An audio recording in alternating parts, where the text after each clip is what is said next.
အားလုံးပဲမင်္ဂလာပါဒီနေ့ကတော့ podcast အစီအစဉ်ရဲ့တတိယပိုင်းကနေပြီးတော့ပြန်လည်ကြိုဆိုလိုက်ပါတယ်တတိယပိုင်းအစီအစဉ်မှာဘယ်လိုခေါင်းစဉ်လေးနေနဲ့တွားမလဲဆိုတော့နေရာဒီမိသားစုကျန်းစာတင်တဲ့ဒီ2026ခုနှစ်နေရာဒီမိသားစုကျန်းစာတင်တဲ့ပြုလုပ်ရတဲ့အခါကိုရှင်းပြပေးသွားမယ့်အကြောင်းအရာလေးတွေပဲဖြစ်ပါတယ်အဲ့တော့အဖွဲ့ဝင်တွေကိုဖိတ်ခေါ်ထားပါတယ်ကော်မတီဝင်တွေဖြစ်ကြတဲ့အဖွဲ့ဝင်တယောက်ချင်းစီကိုဒီနေ့မှာအကြောင်းအရာလေးဆွေးနွေးသွားမှာပဲဖြစ်ပါတယ်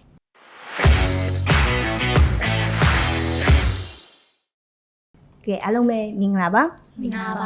ါဒီပါဝင်ဖြစ်ခဲ့တဲ့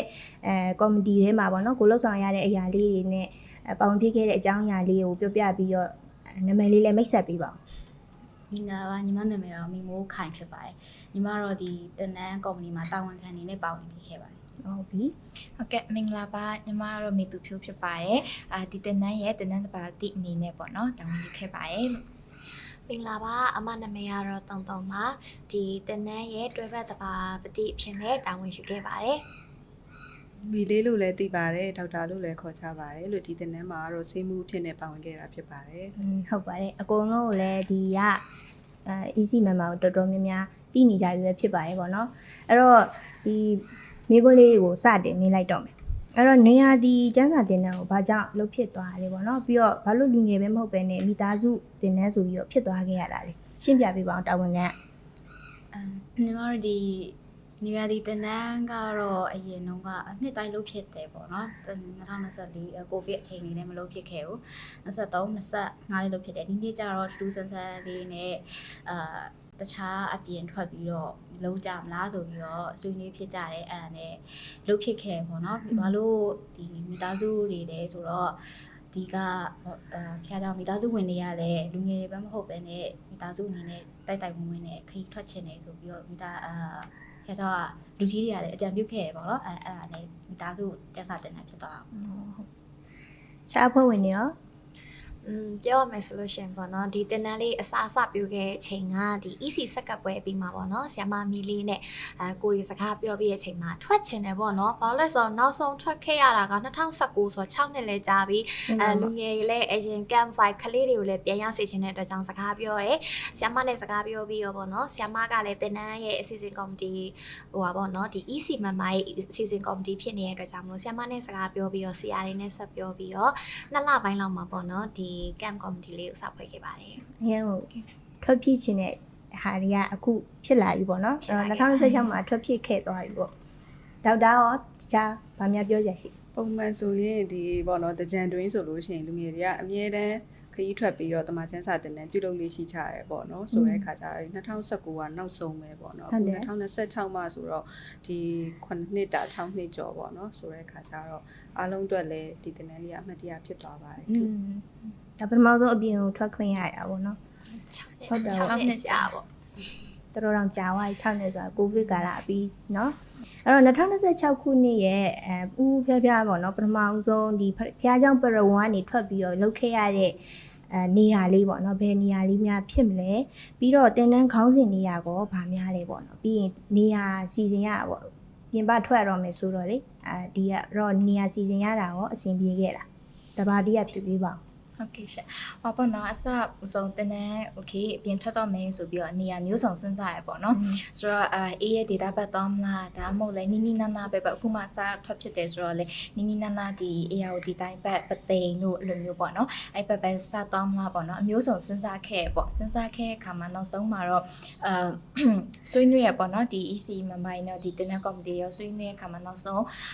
းဒီအေးတဲ့ data ဘတ်ပေါ့နော်ဆိုတော့အဲ့ဘတ်ကိုရွေးချယ်လိုက်တယ်ပြင်ဦးလင်ဘက်ပေါ့နော်ပြင်ဦးလင်ဘက်ကိုရွေးချယ်လိုက်တယ်ရွေးချယ်လိုက်တဲ့အခါမှာပြင်ဦးလင်မှာလည်းအတင်းတော်ကြီးအများကြီးရှိရပေါ့โอเคငါတို့ပဲအတင်းတော်သွားမလဲဆိုတော့အတင်းတော်ကြီးချိတ်ဆက်တယ်ချို့အတင်းတော်ကြီးကလည်းဟိုသူတို့ရဲ့ဒီဘက်မှာလည်းသူတို့ရဲ့အစီအစဉ်တွေရှိရတဲ့ကြောင့်မလို့စင်မပြေဘူးပေါ့နောက်ဆုံးမှာပဲကျေးဇူးတော်ကြောင့်ပေါ့နော်ဒီလီဆူသမားတက္ကသိုလ်နဲ့ချိတ်ဆက်ခွင့်ရတယ်ပေါ့ချိတ်ဆက်ခွင့်ရရဲဆီယမနဲ့စကားပြောတယ်အဲ့ရတန်ဝင်ရှိရဆီယမနဲ့စကားပြောရဲပေါ့နော်နောက်ဆုံးမှာဆီယမလက်ခံပေးရပေါ့နော်ဒီမှာနှုတ်ပေးဖို့ရတဲ့သူတို့အတွက်နေရာအဆင်ပြေဆိုပြီးတော့ပေါ့နော်လိုမျိုးလေးဖြစ်သွားခဲ့တယ်ဖြစ်သွားခဲ့ပြီးတော့โอเคဆိုတော့တင်တန်းနေရာရသွားပြီဆိုတော့ခေါင်းစဉ်ပေါ့ခေါင်းစဉ်ကတော့ဘာတွေပြောမလဲပေါ့ဒီတင်တန်းရဲ့နှစ်တိုင်းခေါင်းစဉ်ဆိုတော့တင်တန်းလို့ဆိုရင်ခေါင်းစဉ်စဉ်းစားရည်ခေါင်းစဉ်ကတော့စဉ်းစားရရပေါ့နော်ဆိုတဲ့အခါမှာကျတော့ အမျိုးပေါ့စဉ်းစားရလူငယ်နဲ့လူငယ်ကြီးလက်ရှိမှာကြုံတွေ့နေရတဲ့အရာတွေကဘာဖြစ်မလဲပေါ့နော်ဆိုတဲ့အခါမှာဘာ message တွေပေးချင်လဲဆိုပြီးစဉ်းစားတဲ့အခါမှာဒီ CIA နဲ့တိုင်ပင်တဲ့အခါမှာကျတော့နောက်ဆုံးဒီ worldwide youth team ပေါ့နော်ဒီ2026ရဲ့ဒီတကမ္ဘာလုံးမှာရှိရပေါ့နော်လူငယ်ပေါ့နော်ဒီ Korean လူငယ်တွေရဲ့ team ကတော့ဒီ Walk with God ပေါ့ဖျားနဲ့တူတူရှောက်လန်းဖို့ဆိုတဲ့team လေးကိုပေါ့နော်တွေ့ရတဲ့အခါမှာကျတော့ဟုတ်ပြီဒီနှစ်တော့ဒီ worldwide ဟာလေးနဲ့ပဲသွားမယ်ဆိုပြီးတော့ပေါ့နော်အဲ့လိုမျိုးနဲ့ CI ရော EC ဒီ committee ပေါ့တင်တဲ့ committee ရောဆုံးဖြတ်ချက်ဟိုပေါ့နော်ဒီ Walk with God ဆိုတဲ့တင်တဲ့ council လေးကိုလုပ်ဖို့ရန်အတွက်ပေါ့နော်ဆိုတော့ဆွေးနွေးခဲ့ကြပါတယ်လို့ဟုတ်အခုခေါင်းစဉ်ကတကဘာလုံးလုတ်တင်နေဆိုတဲ့ခေါင်းစဉ်ဖြစ်သွားတာပေါ့နော်အဲ့တော့တကယ်လည်းလုတ်ဖြစ်ခဲ့ဒီခေါင်းစဉ်အတိုင်းပဲအဲ့တော့တခြားအဖွဲ့ဝင်တွေရောညီမဟိုပါပေါ့တော့ကော့ကိုသွားချင်တာတော့ကန်းကြီးပဲသွားချင်တယ်အစားကလေးကအကျဉ်းချပေးရတဲ့ကန်းကြီးသွားချင်တယ်ပသိမ်ဝတ်သိမ်မိမိုးနဲ့တူတူပဲပေါ့နော်ကန်းချီဘက်တော့ပို့ပြီးတော့အကုန်လုံးက beach လဲပါလေဒါပေမဲ့လည်းအခုပြည်ဦးလွင်မှာဘုရားသခင်ပို့ဆောင်ပါတယ်ပေါ့နော်ဒါဖျားပို့ဆောင်တဲ့နေရာလေးဖြစ်ခဲ့တယ်ပေါ့နော်ပထမဦးစားပေးဘာဖြစ်မလဲဒုတိယဦးစားပေးဘာဖြစ်မလဲဆိုပြီးတော့ဆွေးနွေးရတဲ့ခါမှာနောက်ဆုံးပြင်းဦးနေဖြစ်သွားခဲ့ပေါ့နော်အဲ့တော့အကုန်လုံးပြင်းဦးနေမှာပြည့်တဲ့အချိန်မှာဒီလီဆူကျန်းစာကျောင်းတစ်ခုပဲကျန်တော့တာမြင်ချိတ်ရအောင်အဲ့နလအတွင်းချိတ်ရတာလေတော်တော်လေးအခက်ခဲတော့ရှိခဲ့မှာဟုတ်ပြီဒါဆိုတတိယမိကွန်းလေးဆက်သွားမယ်အဲ့လိုနေရာတွေမှာချိတ်ခင်မှာပေါ့နော်အသင်းတော်မှာဆွေးနွေးတင်ပြရတာရောခက်ခဲခဲ့တာပေါ့နော်မသွားခင်ဘယ်လိုမျိုးအခက်ခဲတွေနဲ့ရင်ဆိုင်ခဲ့ရသေးလဲအခက်ခဲရလို့တော့ပေါ့နော်ကြီးမမကြီးတော့မရှိဘူးပေါ့ဒါပေမဲ့ဟိုလူကြီးတွေတဘာဝထုံးစံအရာပြန်ပြီးတော့အပြစ်ထွက်ရမယ်ဆိုတော့လူငယ်လေးတွေလည်းဖြစ်တဲ့အတွက်ကြောင့်မလို့စိတ်ပူတယ်ပေါ့နော်အဲ့အတွက်ကြောင့်လည်းပုံမှန် U camp ဆိုတဲ့ဟာနေပြီးတော့အခုချိန်မှာ family camp ဆိုတဲ့ခေါင်းစဉ်ကိုသုံးလိုက်တယ်ပြီးတော့ဒီလူငယ်တွေအပြင်ပေါ့နော်တခြားလူကြီးတွေပါတက်လို့ရအောင်ဆိုပြီးတော့ပေါ့နော် form ကိုလူကြီးအဖွဲ့လူငယ်အဖွဲ့ဆိုပြီးတော့နှစ်မျိုးပေါ့နော်နှစ်မျိုးရောင်းပြီးတော့ဒါစီစဉ်ခဲ့ရပေါ့နော်ပြီးတော့ council ကိုတင်တဲ့အချိန်မှာလည်းတတိချာနေပေါ့နော်ဒီဥက္ကဋ္ဌကနေပြီးတော့တင်တဲ့အတွက်ကြောင့်မလို့ပေါ့နော်ဟိုတချို့နည်းနည်းပြောတာတော့ရှိပေမဲ့ပေါ့နော်အဆင်ပြေသွားခဲ့ပါတယ်လို့ဒါလည်းဖះလိုတော့ပဲပေါ့နော်ဖះလို့သွားစီချင်တယ်ဆိုတော့လေရင်းမှုနေနဲ့တောင်းငံဖြစ်သွားပြီပေါ့အဲ့တော့ဒီကောင်စီမှာတင်ပြရတဲ့ဟာတွေမှာရောဘယ်လိုမျိုးရှိခဲ့သေးလဲကောင်စီမှာတင်ပြတဲ့အချိန်ကတော့အဲ့တော့ကအတွင်းမှုနေနဲ့တော့တင်ပြတော့ဘာမှတော့လုပ်ခဲ့ရတော့မရှိဘူးပေါ့နော်အဲ့ဒီတဘာပတိဥက္ကဋ္ဌပေါ့နော်သူစာတင်တဲ့အခါမှာဘယ်လိုပြောရမလဲတည်တည်ချာချာပေါ့နော်လူကြီးတွေကလည်းဘာမှမိခွန်းမထုတ်နိုင်ဘူးလို့အမေမြတ်မရှိနိုင်တော့တည်တည်ချာချာရေးပေးလိုက်တယ်ဒီဟိုဘက်ကိုသွားမယ်ဘယ်လိုသွားမယ်အချက်လက်စုံစုံလေးရေးပေးခဲ့ဘူးတင်ပြပေးခဲ့တယ်အတွင်းမှုနေနဲ့ကတော့အဲ့လိုမျိုးတော့လုပ်ပေးခဲ့အဲ့လိုပါပဲကြည့်ပြီးတော့ဆူတောင်းခဲ့ရတာပြီးတော့ဆူတောင်းခဲ့ရတာပေါ့အေးပါဘာလို့လဲဆိုတော့ကောင်စီမှာတင်ရတဲ့ခါကျတော့အတင်းတော်မှာကအချက်လက်စုံစုံနေဖြစ်မှသူတို့လည်းစဉ်းစားပြီးလို့ရမှာပါလေပြီးတော့လည်းဒါလူကြီးတချို့ကခွင့်ပြုဖို့အတွက်လည်းဟိုပေါ့နော်လှုပ်ဆောင်ပေးခဲ့လို့လည်းအခုလိုပြင်းလို့တော့ဝင်ရခဲ့တာပေါ့နော်ဒေါက်တာအနေနဲ့ရောဒီပြင်းနေကြီးစဉ်အတွက်ကိုပေါ့နော်ဘယ်လိုတွေပြင်ဆင်ခဲ့ရသေးလဲအတင်းတော်ကလူကြီးတွေရဲ့ခွင့်ပြုချက်ဘာညာပေါ့နော်ဆိုရင်ဖို့ရှိခဲ့သေးလားဆိုရင်ကြာရှိခဲ့တာကိုအနေနဲ့ကတော့ဒီတင်တန်းမှာလိုက်တာဆေးမှုဆိုတဲ့ခါကျတော့ပေါ့နော်စီမံတာကတော့တိတ်ပြီးတော့ထဲဝင်တော့မပါဝင်ဖြစ်ဘူးဒါပေမဲ့ဒီပေါ့ meeting ပေါ့နော်စီဝေးမှာတက်ပြီးတော့အကြံပေးတာလောက်ပဲလှုပ်ဆောင်ဖြစ်ခဲ့တယ်ပေါ့နော်အဓိက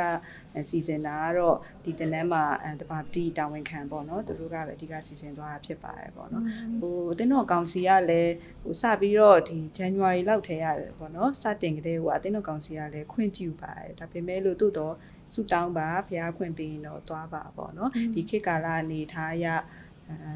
လူငယ်တွေအတွက်စိုးရိမ်တာတော့လူကြီးတွေအနေနဲ့ကတော့ရှိကြတာတော့ရှိပါတယ်လို့အားဒီပြောချင်ပါတယ်ဟုတ်တော့ဟုတ်ဆိုတော့ကျမတို့အရင်ရင်တုံခဲ့ပေါ့နော်ဘာလို့လဲဆိုတော့အိမ်နေရ okay ဟာဒီနေ့ကတော့ဒီမှာတင်ပြရမယ်ပေါ့ဆိုတာနည်းနည်းလေးတော့ဟိုကြောက်စိတ်ဆိုတာဘယ်လိုလဲနည်းနည်းစိုးရိမ်တာပေါ့အကယ်၍များတာငါတို့က မဟုတ်ခွင့်မပြုခဲ့ရင်ဆိုရဲဟာပေါ့နော်ဆိုတော့ဟိုလူကြီးအနေနဲ့လေစိုးရင်နိုင်ရှိရဲဆိုရဲအခါမှာကျတော့ဘာဖြစ်ကျွန်မအဲ့ဒီစပြီးတော့ဒီစီဝေးစတတ်မယ်လို့ပေါ့နော်လမ်းမတွေကဆူတောင်းတာပေါ့နော်ဆူတောင်းတာပေါ့ဒါကတော့ဖျားလူတော်ပဲပေါ့ဖျားသခင်ရဲ့အလူတော်ကိုပဲဝန်ခံရပေါ့နော်ဒီနေ့ကတော့သမီးတို့ဒီဟာကိုတင်ပြမယ်ပေါ့ဒါပေမဲ့ဖျားရဲ့လူတော်ရှိရဲဆိုလို့ရှိရင်လည်းပေါ့နော်အစင်ပြပြနဲ့ဟိုရရှိဖို့ပေါ့ဆိုရဲအခါမှာဖျားလက်ထဲပဲအပ်ပြီးတော့ထွက်လာခဲ့ရပါတော့ဒီအစီအဝေးပေါ့နော်တင်နန်းကာလအတွင်းမှာဆရာတွေတင် जा ပြီးခဲ့တဲ့ခေါင်းစဉ်ပေါ့နော်ကိုယ့်အတွက်အကျိုးရှိတယ်လို့မြင်လာပေါ့နော်နည်းနည်းလေးတင်နန်းမှာရရှိခဲ့တဲ့ဟာလေးနည်းနည်းဝင်ငါပြီးလို့ရမလားဒေါက်တာရောအမေကြီးတင်နန်းကတကယ်ကိုလေဟိုဝิญဉ်ခွန်အားတကယ်ရခဲ့တဲ့တင်နန်းလေးဖြစ်ပါတယ်ပေါ့နော်ဒီနှစ်တင်နန်းမှာမှတ်မှတ်ရအနေနဲ့ဆိုကိုတင်တော်ကဆရာ2ယောက်လုံးပေါ့နော်သင်ခန်းစာကိုပေးတာဖြစ်တယ်ပေါ့နော်ပြီးရင်တကယ်သင်ကြားပေးတဲ့သင်ခန်းစာကလည်းတကယ်လူငယ်တွေအတွက်ခွန်အားရတဲ့သင်ခန်းစာဖြစ်တယ်ပေါ့နော်ဆရာတူတူဝါဆိုရင်ဒီ walk with God ဘုရားသခင်နဲ့အတူရှောက်လန်းပါဆိုတဲ့သင်ခန်းစာပေါ့နော်တကယ်သင်ကြားပေးရဲနောက်ဆရာစောစိတ်ကူဆိုလို့ရှိရင်တော့ဒီ voice of God ပေါ့ဘုရားသခင်ရဲ့စကားအသံပေါ့နော်ဒီသင်ခန်းစာ2ခုလုံးကတကယ်ကိုပဲလူငယ်တွေအတွက်သင်ခန်းဘယ်လိုပြောမလဲအကျိုးကျေးဇူးရှိတယ်တကယ်ခွန်အားရတဲ့သင်ခန်းစာလေးဖြစ်ခဲ့တယ်ပေါ့နော်အားလေးပြောချင်ပါတယ်တုံအောင်ဆရာနှစ်ပါးလုံးရဲ့ပေါ့နော်သင်ခန်းစာတွေကအရင်လေးကောင်းတယ်လို့ပေါ့ဒီ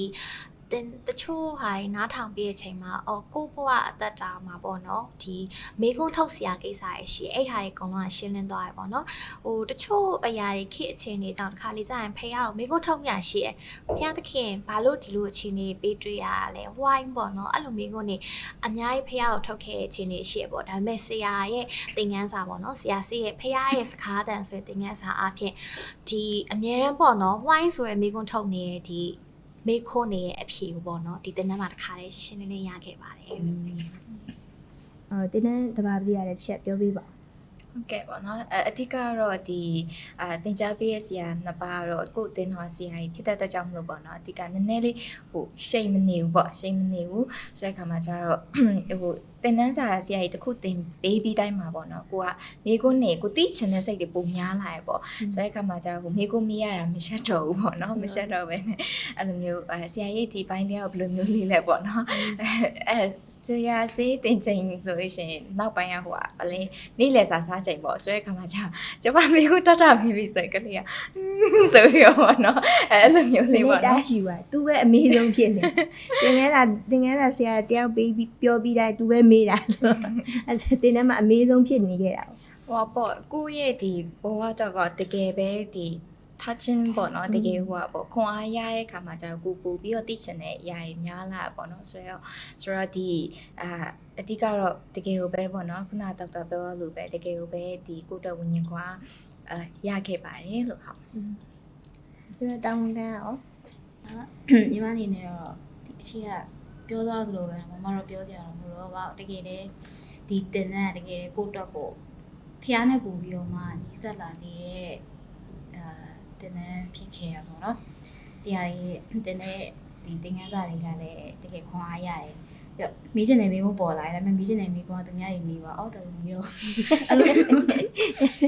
မျိုးတွေလည်းဖြစ်ခဲ့တယ်တဲ့ပြစိတ်တည်းတိုက်ဆိုင်ကြတယ်ဘာလို့ဆိုတော့မီးကုန်းကဒါပဲဖြစ်နေမှာတေးကြတယ်ဘာလို့ဆိုတော့မီးချင်မှာပဲလေဆရာတင်လိုက်တဲ့ဟာမှာဥပမာမီးလို့ရှိရင်လည်းအဲ့မီးကုန်းကလည်းမီးချင်တယ်ဒါပေမဲ့အိုးမမေးတော့ပါဘူးသူတို့မေးပြီးအဖေကဒါမဲ့ကိုလူချင်တာရချင်မှရအောင်ပေါ့လေဒါမဲ့မေးချင်တဲ့မေးခွန်းတွေတူတော့ထားမမေးတော့တာရှိမေးတော့ဘူးပေါ့အဲ့လိုမျိုးတွေတော့ရှိခွန်အားရခဲ့ပါရဲ့ပေါ့အဲ့ဆရာကြီးဒီပြေမဟုတ်ဘူးကျန်တဲ့ဒီ special talk ပြောခဲ့တဲ့လူတွေငါကြီးကိုလည်းပါတော့နော် special talk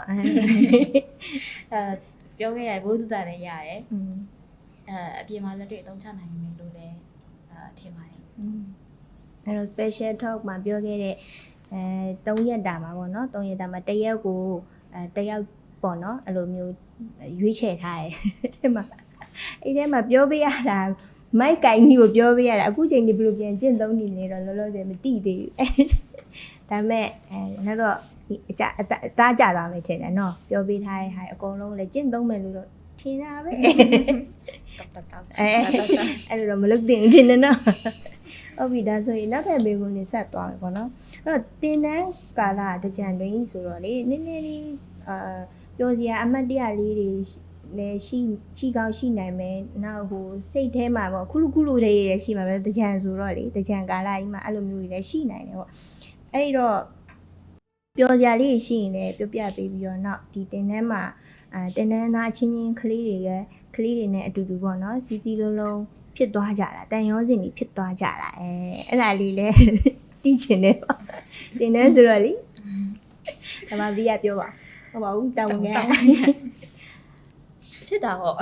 အဓိကကတော့ယထာနဲ့သွားရလို့ပို့ပြီးတော့လေတတော်ရဲလုံးကြီးပျော်ပါပါကြီးသွားရတဲ့အခါကျတော့ဘယ်လိုပြောရမလဲကိုလူတွေပဲဆိုတော့လေစသွားကြတဲ့စသွားတဲ့အချိန်မှာကြည့်လိုက်ရကလေးတွေကအဲ့တော့နည်းနည်းပူစိတ်ကတော့ပူတာပေါ့ယထာကလည်းနည်းနည်းခုံကလည်းဟိုကလေးအဆင်ပြေပါမလားပေါ့နော်ရာသီဥတုကလည်းပူလို့ရေကလည်းပတ်နေတာအမေကြီးလိုက်တဲ့ခါကျအကုန်လုံးပျော်ရေပတ်တာလည်းပျော်နေကြရေသူကရေပတ်နေရအောင်လားရေပတ်တော့မယ်ရှိမှရေပတ်ဒီကသဘာဝရ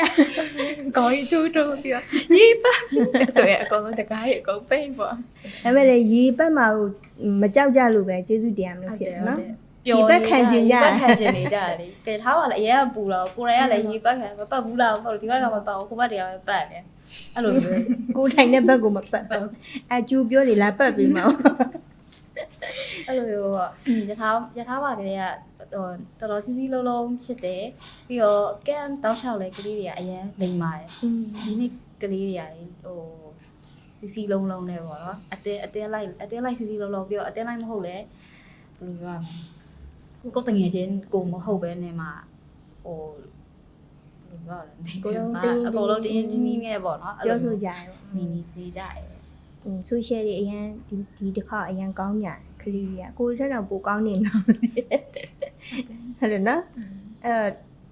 တဘာဝတိကလည်းနည်းပြောပြီးပါအရန်ပြောဖို့ကောင်းတယ်ပေါ့နော်ဒီယထာနဲ့သွားတဲ့ဟာတခါမှလေဘဝမှာယထာမစီဘူးပေါ့ဒါပထမဆုံးစီဘူးတာဆိုတော့လေအဲ့လိုပုံမှန်ကားနဲ့ဆိုလို့ရှိရင်အများနဲ့ကားပေါ်မှာအိတ်လိုက်ပြီးသွားပြီပေါ့နော်အိတ်လိုက်တာနဲ့ရောက်သွားယထာကြတော့ထမင်းတွေလည်းစားရတယ်ဟိုဘက်ဖွဲ့စီသွားတယ်ဒီဘက်ဖွဲ့စီသွားတယ်နဲ့ရှောက်သွားကြအရန်ပြောဖို့ကောင်းတယ်ပြီးတော့ခလေးပေါ့နော်တော်တော်လိမ်ပါတယ်ပေါ့နော်ကိုရီခစ်တောင်းရအောင်မှအငယ်တွေတောင်းရအောင်အဲ့လောက်လိမ်မာခဲ့ရမဟုတ်အကြီးတွေဆိုတော့ထိန်းရတယ်တဲ့မှာပါတယ်ပေါ့နော်ညသွားအိတ်ဆိုရင်မအိတ်ဘူးပိတ်တေးပြီးတော့နေတယ်အဆောင်ထဲမှာတောင်းကြတယ်ဒါပေမဲ့ခလေးတွေကတော်တော်လိမ်ပါတယ်ပေါ့နော်ပြီးတော့အမှတ်ရဆုံးကကြတော့ဒီအဖွဲလိုက်လေးကျင်တဲ့အချိန်တွေမှာလေအကုန်လုံးလာပြီးရဲ့အဲ့ဒါအရင်အံ့ဩဖို့ကောင်းတယ်ပုံမှန်ဆိုလို့ရှိရင်တော့ဟိုတချို့ဆိုရင်တီးတလောက်ဆိုရင်သွားအိတ်နေတဲ့သူမျိုးတို့နည်းနည်းပေါ့နော်ရှောက်သွားနေတဲ့သူတို့တချို့အတွဲဆိုလို့ရှိရင်လည်းဟိုပျောက်သွားတယ်အဲ့လိုလေ့ကျင့်ချိန်တွေမှာဒါပေမဲ့အခုလိုက်ကြည့်ရပါတော့လုံးဝမရှိဘူးတကယ်အရင်လိမ်ပါတယ်လို့သူတို့ကိုယ်တိုင်လည်းလိုက်လုပ်တယ်သူတို့ကိုယ်တိုင်လည်းအကုန်လုံးဆွဲခေါ်လာတယ်တယောက်မှဟိုပါပေါ့နော်စူးစူးဝါးကြီးမရှိခဲ့ဘူးเนาะအကုန်လုံးစကားနာဒေါက်တာဆိုတော့အရင်စင်ပြေနေတာပဲဟုတ်တယ်မဒေါက်တာကိုရီချိန်မှာတော့တားစိမ့်နေမှာအားလုံးပြောခဲ့ရရပေါ့နော်ဆိုတဲ့ခါကျတော့ကိုရီအဓိကကတော့ကိုရီကအနီသိန်းဆိုတော့အနီသိန်းမှာလည်းအသက်အရွယ်ကွာခြားမှုလေးရှိပေမဲ့လို့လေအားလုံးကတစုတစည်းတဲ့ဟိုလှုပ်ရှားရှိလဲအားလုံးအတူတူပဲပေါ့နော်ဟိုတယောက်တည်းကနေဥဆောင်ရတာမျိုးမဟုတ်ပဲねအားလုံးပေါင်းပြီးဥဆောင်သွားကြအဲ့လိုပဲအစိမ့်သိန်းအဝါသိန်းလဲဒီတိုင်းပဲပေါ့နော်အားလုံးတွေ့ရတဲ့အတွက်ကြောင့်ဝမ်းသာတယ်ပြီးတော့ကိုရီသွားတဲ့ဒီဟိုပေါ့နော်ဒီမိသားစုကမ်ပဲမိသားစုတွေမဟုတ်ပဲねဟိုမှာရှိတဲ့ဒီသမီးလေး2ယောက်ပေါ့နော်သူတို့လည်းနာမည်လေးနဲ့တကွဒီမှာမှတ်တမ်းတင်ချင်ပါတယ်လို့ဂျူလီယာနဲ့အဲလစ်ဘတ်ပေါ့နော်တကယ်8နှစ်နဲ့12နှစ်ထင်တယ်ပေါ့နော်ဆိုတော့သမီးလေး2ယောက်လည်းအရန်တော်ကြပါတယ်လို့မိဖို့ခင်ရတယ်သူတို့ပေးတဲ့ idea လေးနဲ့ကိုရီလှုပ်ဖြစ်ခဲ့တာနော်ဟုတ်တယ်ဒေါက်တာနဲ့အတင်းတူတူပဲပေါ့နော်အနီတင်းမှာဟုတ်မှာနောက်တော့လေတကူကူဆိုလို့ရှိရင်ဟိုတချင်းဆိုပြီးခေါ်လိုက်တာねအကုန်လုံးကပါလာတချင်းလေးနဲ့ဆိုလိုက်အကုန်လုံးလိုက်လာတယ်အဲ့တော့အများကြီးပြောစရာမလိုအတင်းတခြားတင်းနေတော့တည်တယ်ဆိုရင်လေကိုရီအပြန်มาတော့မှမခွဲချင်ဘူးပေါ့နော်အဲ့ဒါလေးတစ်ခုဖြစ်ခဲ့ကလေးလေး2ယောက်ဆိုဒီနေ့ညကနောက်ဆုံးရက်ဆိုလို့ရှိရင်မနေ့ပြန်မှာတဲ့ဘယ်ချိန်လာရမလဲသူတို့အဲ့လိုနေရခါမှာစိတ်ထဲမှာတော့မကောင်းတော့တစ်ချက်လေးပေါ့စိတ်မကောင်းဖြစ်သွားတယ်ပေါ့နော်ဆိုတဲ့ခါကျဒါပေမဲ့နောက်ဆုံးညမှာတော့အမတ်တရားအနေနဲ့ဟို TikTok လေးတစ်ပုတ်ပေါ့နော်အားလုံးကလေးလေးညောင်းနဲ့အတူတူဟို လုပ်ဖြစ်ခဲ့ပါ ခရီးညနေတော့ရိုက်တော့တက်သုံးတက်နေစို့ တပုတ်ပေါ့နော်တဖွဲ့လိုက် အဖွဲလိုက်တယ်မဖွဲလိုက်ငါတော့မသိလိုက်ပါလားအဲ့လိုလေးပြောကြလေးရှိခဲ့ပေါ့ဘာဖြစ်ပြောကြလေးဖြစ်ခဲ့ပေါ့နော်အဲ့တော့ excursion ထွက်တဲ့အခါမှာလဲဒါတကြံရဲ့21ရက်နေ့ပေါ့နော်အဲ့21ရက်နေ့မှာ excursion တွေထွက်ကြတယ်အတင်းလိုက်ထွက်ကြတာအတင်းလိုက်တစ်စီးအတင်းလိုက်တစ်စီးကားတွေနဲ့ထွက်ကြတဲ့အခါမှာအဲ့ခါမှာရောကားပေါ်မှာတန်ရောစင်တွေဖြစ်ခဲ့ကြတာဘလို့အခြေအနေလေးရှိခဲ့တယ်ပြောပါပါဟိုဟာတောင်ဝန်ခံကအစိမ့်ဒီမှာပါမယ်နဲ့တူတယ်အစိမ့်ဒီကားအခြေအနေလေးပြောပြပါ ငါအဲ့ဒါတော့တိတ်မသိပါဘူးဘာမသိရလဲ ဘယ်လိုပြောရလဲညီမတို့အဲ့ကားမှာတော့အဲ့21ရက်နေ့မသိဘူးပေါ့နော်ပွဲပြီးရနေ့16ရက်နေ့လား16ရက်နေ့ပြီးတော့မနေ့ပြန် extension ထွက်ရမယ်ဆိုရင်အဲ့နေ့ကျတော့မှဆရာမီးရလာမီးလာပြောတရက်နေ့ရေပတ်လိုက်မယ်ကလေးတွေကိုဟိုဟုတ်တယ် OS အပူပေါ့နော်အဲ့လေကိုကလေးတွေကိုအတင်းနဲ့လူလည်းပြောသွားတယ်ပြီးတော့ရေကတော့ပတ်တယ်တော်တော်ပတ်ကြတယ်အကုန်လုံးစိုးကြတယ်တော်သေးရပေါ့ညီမကျတော့ရေစိုးခံတဲ့ဟာကိုဒါကလေးတွေကတော့စိုးကြတယ်ရေစိုးခံတဲ့ဟာဝတ်မူက sorry နဲ့အဲ့ဒီမှာတော့ကားထဲမှာတော့ပြောရွှင်မှာပဲရေပတ်ခံရလဲအကုန်လုံးကတော့ဟိုတိတ်ပြီးတော့ဟိုဖြစ်တဲ့လူတော့ကလေးတော့မရှိဘူးတင်းမြတ်တာဟိုလိုက်ရိုက်ဗီဒီယိုရိုက်တာ ဗီဒီယိုရိုက်ဟိုတော့ကားအဲ့တနည်းရက်တာနဲ့မင်္ဂလာပါအစိမ့်သိရပါဆိုပြီးတော့လူတွေအကုန်လုံးလိုက်ပြီးတော့ဒီလိုမျက်နှာကြီးကပ်ပြီးတော့လိုက်ရိုက်အဲ့လိုမျိုးပြောရွှင်တဲ့ပေါ့နော်တွားကြတယ်ပြီးတော့အဲ့လိုတခုပေါ့ဗျာမမေရတခုကညီမတို့ဒီ excursion အပြန်ကဒီဘယ်နေရာလဲကန်တော်ကြီးဒါအဲ့နေရာမှာတွားပြီးတော့မှကားဟိတက်တော့ကားကိုရီတိုက်ပေးရတယ်ပေါ့နော်အဲ့ချိန်မှာလဲဟိုအရှိကနေပြီးတော့တက်ကြတာဟာငါးနှကောင်ပါသွားကြီးလေအထဲပါအဲ့လိုငါးနှကောင်ပါဘယ်လိုတော့ပြီးတော့အဲ့ငါးတွေငါးပြုတ်ရည်ပါဗျရီစည်းတိုက်မှာငါးပါသွားအဲ့လိုမျိုးဟိုဟာလေးတော့ရှိခဲ့အောင်နော်ရီစရာလေးတော့ရှိခဲ့ပါကာရီတိုက်လိုက်တော့ငါးပါကျွေးတယ်ဗိုက်စာလေးမစွဟုတ်ပြီဒါဆိုရင်တဘာပြီးနှစ်ယောက်ကတော့ဖြစ်နိုင်တယ်အဝါတင်းနှစ်ယောက်ကအဝါတင်းမှာဆိုအဝါတင်းရဲ့ခြေနေလေးကားပေါ်ခြေနေလေးပြောပြပါဦး excursion ဆိုတဲ့အတိုင်းမှာအဲ့ချိန်မှာစပြီလေအကွက်တွေစရွှေ့ကြတယ်စုံတောင်းမျက်လုံးဆိုသိရမလားဘသူကဘသူကိုရွှေ့နေဘာတွေဖြစ်နေဆိုတော့အဝါတင်းထဲမှာဆိုရင်လီစာတွေပြစ်နေရွှေ့ရတော်တော်များများရွှေ့ကြရပါတော့ဒါပေမဲ့ဘသူမှမသိဘူးတယောက်တည်းသိတော့ကြိတ်ပြီးတော့နေနေရပါတော့ပြီးတော့အမဒီဟိုဘက် view point ရောက်တော့ view point မှာလည်းအမ zip line နေစီးလိုက်သူတို့အရန်ပျော်ချရဲပြီးတော့ coffee တောက်လိုက်တယ်ပေါ့နော်အိမ်မှာလည်းတော်တော်ပျော်ချရဲမင်းမျိုး coffee ပြီးတော့ကန်တော်ကြီးဆိုလို့ရှိရင်လည်းဟိုတချို့ကြတော့လည်းအခုမှရောက်ဖို့ရတချို့ကြတော့လည်းဟိုရောက်ဖို့တဲ့သူလေးလည်းရှိရပါတော့ဒါပေမဲ့သူတို့စားကြတောက်ကြနဲ့ခလေးတော်တော်လေးပျော်ချရဲပေါ့နော်အဲ့အမှတ်တရလေးတော့ရှိပါတယ်လို့ပြီးတော့ဟိုဈေးဝယ်တဲ့အချိန်မှာကြံတဲ့အသင်းတော့မသိအတကုံဝယ်တာအဝါသင်းရလေဝယ်ပါတယ်ချက်တိတ်နေအောင်တောင်းကြီးနဲ့ယူပြီးတော့အကုန်ပြစ်ထည့်ရပါတော့အဲ့ဟာလေးလည်းအမှတ်တရပေါ့သူတို့ကြည့်ပြီးတော့ကိုကပီတိစားရတာပေါ့နော်ပြီးတော့ခလေးတွေရဲ့ fashion သွားနှောက်လို့မရအောင်အဲ့အချိန်မှာဟိုအဓိကတာဝန်ခံအရာမိုက်တယ်အဲ့ဒီမှာလုံးဝဟိုကအပြည့်နဲ့ပြီးရင်အဝါသင်းမှာဆိုရင် non မိုင်းဆိုလုံးဝကွဲထွက်သွားတည်မလားလုံးဝပြီးဝတီကော fashion ပေါ့သူတို့3ယောက်ကတော့နောက်လို့မရတော့သူတို့3ယောက်ကတကယ်သွားတာနော်ဒါပေမဲ့သူဟာဝိုင်တယောက်တည်းရောက်နေပြီးတော့နောက်ထပ် fashion kit တယောက်လည်းရှိသေးတယ်ဆရာထိုးပေါ့နော်ဆရာတော့မပါမဖြစ်ပဲဟိုက day 1နဲ့ကဝတ်လိုက်တဲ့အရာလေးပေါ့နော်လုံးဝဆရာဒါတွေကတင်းရမယ့်အရာတွေပေါ့နော်အဲ့လိုအမှတ်တရလေးတော့ဆရာအယောင်လေးတင်ယူရမှာအဲ့လိုအမှတ်တရလေးတော့အများကြီးရှိခဲ့ပါတယ်လို့ဒေါက်တာ excursion မှာကိုရီအသေးကပြောဆုံးပဲရေပတ်တာနဲ့မဖြစ်လေရေပတ်တာနဲ့ကိုရီကမြန်မာတကြံပေါ့နော်နှစ်တစ်ကိုဆင်နွှဲအနေနဲ့တခြင်းလေးတစ်ချောင်းတော့ဆိုပါချင်းဆိုလိုက်တာတကြံရေလောကကြီးအေးချမ်းကြပါစေဆူတောင်းမြတ်တာပို့တာပေါ့ဆူတောင်းမြတ်တာပို့တာအဲ့တဲ့ကတို့ရဆူတောင်းလာတကြံရေတစ်ခါပတ်တာနဲ့တစ်ခါတဆူတောင်းပထမတော့ရေပတ်ဖို့အတွက်ကြောက်နေကြနောက်တော့ရေစုခံကျင်ကြလို့ဆိုပြီးတော့အလဲမှာထိုင်နေသူတွေကလည်းကားပြီးနားမှာပေါ့နော်နေရာပြောင်းထိုင်နိုင်အစကလေထိုင်နေကြတာ3နှန်းရှိသွားတယ်ပေါ့နော်အလဲမှာ3-4ယောက်ဘေးမှာဆိုရင်3-4ယောက်အဲ့လိုမျိုး3နှန်းထိုင်ကြ ရေလဲပက်လဲပေါ့အလဲရလူကရေမဆိုလို့သူတို့ကရေဆိုကြဆိုအလဲမှာအပေါက်ကြီးပြသွားဘဝိုင်းထိုင်လိုက်တာလို့ပက်ပက်လေးဝိုင်းထိုင်မျိုးရေပတ်ခံနေသွားတော့တကြံမှာတင်တန်းလဲတက်ရเนาะ excursion မှာဆိုလဲတကြံရေလဲအပတ်ခံရဆရာတို့ကပြောပါတယ်တကြံရေဆိုတာထိပေးရတယ်တဲ့ဒါမင်္ဂလာရေတဲ့ဆိုတော့အကုန်လုံးအထိခံကြကြတော့တာပဲအဲ့တော့ဘယ်သူမှเนาะဗာလဲ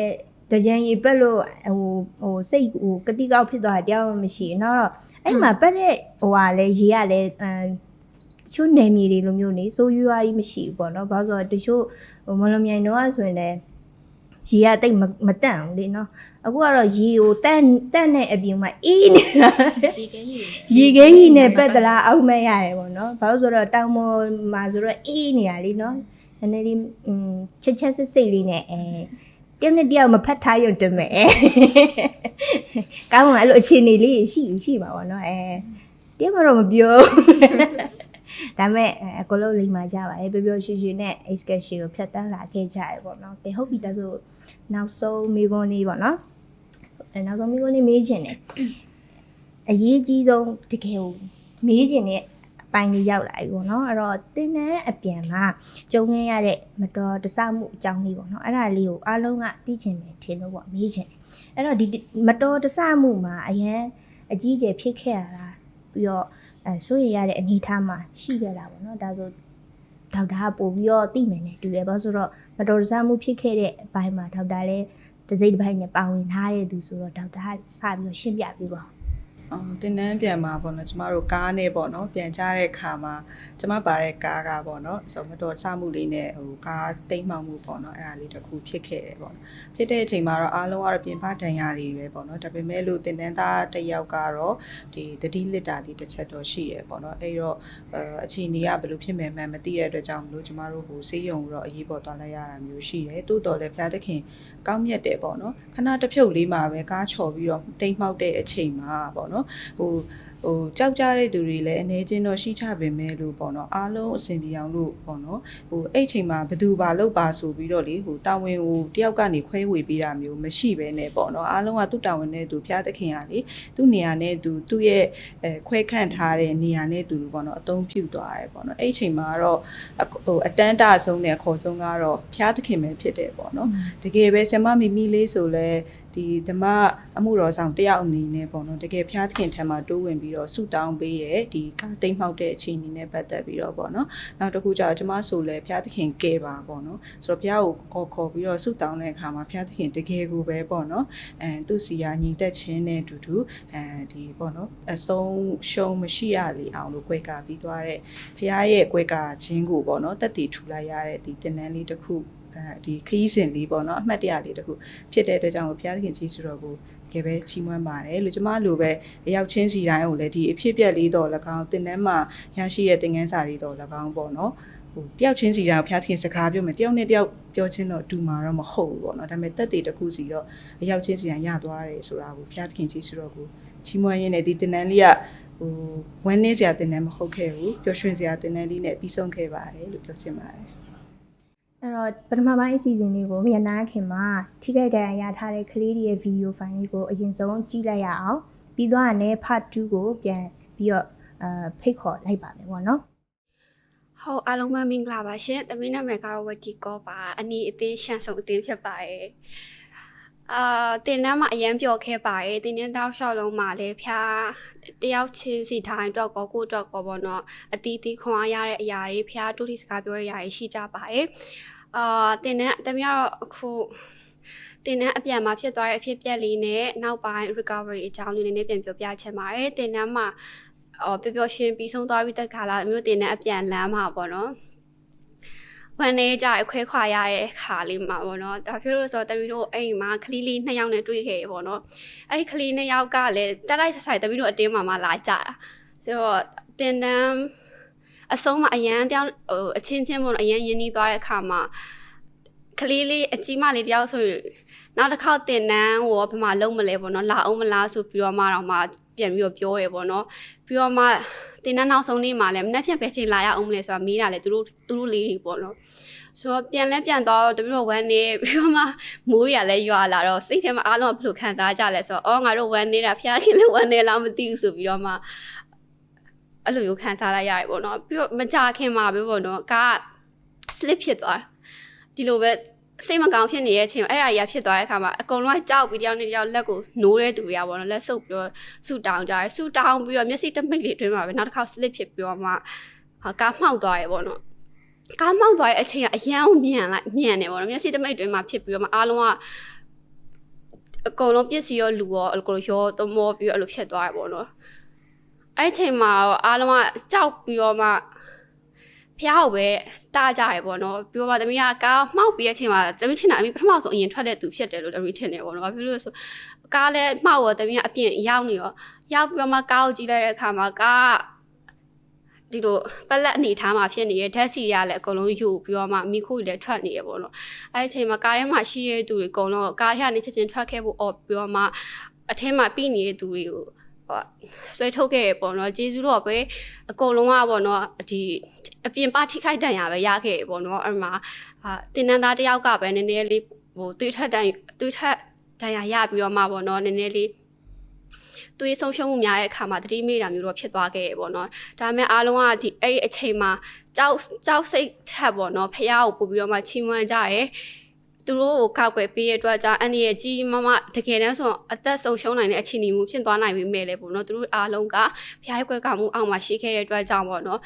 ်ကြီးမမဖြစ်ပဲနဲ့ဒီလိုမျိုးပြင်ပပုံပတ်တန်ရာလေးပဲဖြစ်ခဲ့တဲ့အတွက်ကြောင့်ကျေးဇူးတော်ချီးမွမ်းကြရဲတယောက်နဲ့တယောက်ဖတ်ထားကြရဲခဏလေးတော့ငိုကြပြီပဲပေါ့နော်အဲ့ဒီအချိန်မှာတမီးတို့တွေတခြားတမီးတို့ရဲ့အကြီးပေါ့နော်တင်တဲ့အကြီးကဲကစီးရုံတွေပါသွားဖို့စီစဉ်ကြရဲအဲ့ဒဏ်ရာရတဲ့ကလေးလေးနဲ့တမီးနဲ့ကားနဲ့ပေါ့နော်ဆေးရုံကိုအရင်ဆုံးရောက်သွားရဲအဲ့ဒီမှာလည်းအကုန်လုံးကအစီအစဉ်တခြားသူဟာနဲ့သူပေါ့နော်ဖះကတတ်မှတ်ပေးထားရစီစဉ်ပေးထားတဲ့အတွက်ကြောင့်ပေါ့နော်ဘာမှလည်းအရင်စောင့်စရာမလိုဘူးအဆင်ပြေနဲ့လည်းဆေးစစ်မှုတွေလိုအပ်တဲ့ကုသမှုတွေကိုအဲ့ညတွင်းမှာပဲပေါ့နော်ခံယူခဲ့ရပေါ့နော်အဲ့ဒီအတွက်ကြောင့်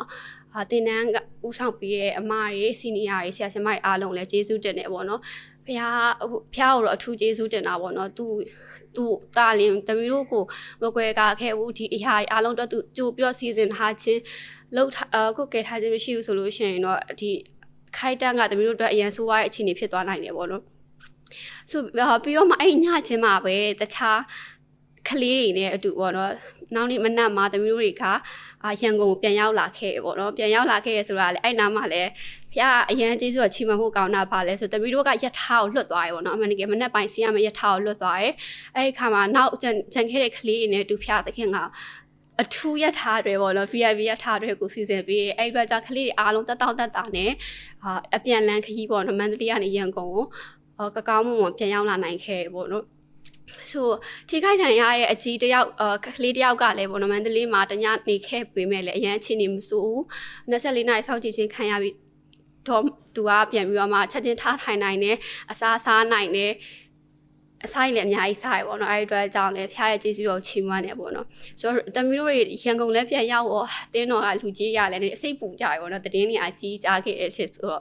့ဒါပေမဲ့အတင်းတော်ပြန်ရောက်တဲ့အခါမှာလူကြီးအားတော့တမီးတို့စောင့်ကြိုနေတဲ့ဘူတာယုံမှာလည်းတက်ဆိုင်ရာဆရာဆရာမတွေကလည်းစောင့်ပြီးတမီးတို့ကိုလိုအပ်တဲ့စစ်ဆေးမှုတွေတေချာပြန်လုပ်ပေးတယ်ပေါ့နော်တယောက်မကြံအကုန်လုပ်ပေးတယ်တရုတ်ဆရာကိုယ်တိုင်ကလည်းဘူတာယုံမှာစောင့်ပြီးတော့မှအားလုံးအပြီးမှာဆူတောင်းပြီးတော့မှအရောက်စီတိုင်းကိုပေါ့နော်လုံချုံနဲ့အိမ်ပြန်ရောက်ခဲ့တယ်ပေါ့နော်ဆိုတော့ဒီနောက်ပိုင်းမှာလည်းပဲတမီးတို့ကိုအကုန်လုံးကဘယ်လိုပြောမလဲတည်င်းနေလမ်းပေးကြရပေါ့နော်တမီးတယောက်တည်းမဟုတ်တခြားကလေးတွေအားလုံးလည်းနေကောင်းလားဘာဖြစ်လဲအချိန်တွေဆိုအဲ့လိုမျိုးဂီယူတစ်ဆိုင်နဲ့မေးပေးကြရတဲ့အတွက်ကြောင့်အရောက်စီတိုင်းကလည်းဝမ်းသာရတယ်ပြီးတော့မှအချင်းချင်းတယောက်နဲ့တယောက်ပို close ဖြစ်လာတယ်လို့လည်းခံစားရရပေါ့နော်ပြီးတော့မှတမီးတို့ဒီအတော်တင်းမှာတော့ဆဆဖြစ်ချင်းမှာတော့ဒီရောင်နာတွေနာတွေဖြစ်ပေမဲ့လည်းပေါ့နော်ဒီတပတ်လောက်အနေထားမှာအားလုံးပေါ့နော်တမီးပါမယ်အကုန်လုံးကမျက်နှာလေးလန်းဆန်းဆန်းနဲ့ခန္ဓာကိုယ်ကြီးလည်းကောင်းမွန်ပြန်ပြီးတော့လှုပ်ရှားနိုင်လာရဲ့ပြီးတော့အစားတောက်လည်းကောင်းစားနိုင်လာရဲ့ပေါ့နော်တမီးတို့ကြုံတွေ့ခဲ့တဲ့ accident ကတကယ်တမ်းတော့ထိတ်လန့်ဖို့ကောင်းတဲ့ဆိုပေမဲ့ပေါ့နော်ဖះရဲ့ကောက်ွယ်ဆောက်ရှောက်မှုအရောက်စီထားရဲ့ပတ်ဖို့ကူညီမှုသူတို့ရဲ့ဆူတောင်းခြင်းသူတို့ရဲ့မေတ္တာပြခြင်းပို့ပြီးအားကြီးအောင်တွေ့ရတဲ့အတွက်ကြောင့်ပေါ့နော်တမီးတို့ကဒီကြုံတွေ့ခဲ့ရဒီ trauma တော့အန